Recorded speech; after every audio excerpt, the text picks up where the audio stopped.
તો સર જેવું તમે વાત કરી કે 30 વર્ષ પ્લસ 35 વર્ષ જેવો એક્સપિરિયન્સ તમને માર્કેટમાં છે, તો તમે તો હર્ષદ મહેતાનો ને એ બધા સમય જોયેલા હશે એ ટાઈમ પણ.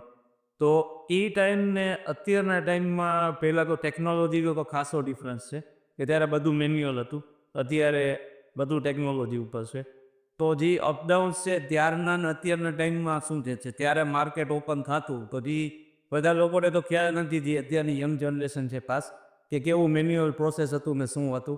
એ આ સિરીઝ ઉપર બધાએ જોયું કે ભાઈ કઈ રીતે ત્યાં બીએસસીમાં ભેગા થતા ને કરતા બધા મેન્યુઅલી, કે સવારનું સાંજે બોર્ડ ઉપર લખે ત્યારે ખબર પડે. અને અત્યારે આટલી બધી એપ્સ માર્કેટમાં અવેલેબલ છે, એમાં યુઝર્સને એ પણ નથી ખબર કે કઈ વસ્તુ કઈ એપ છે જેની ઉપર ટ્રસ્ટ કરવો ન કરવો. ઘણી એપમાં એવું થાય છે ઇન્વેસ્ટમેન્ટમાં એક બે વાર તમને રિટર્ન આપીને પછી એ ઓનર્સ એના ગુમ થઈ જાય છે, ફરાર થઈ જાય છે.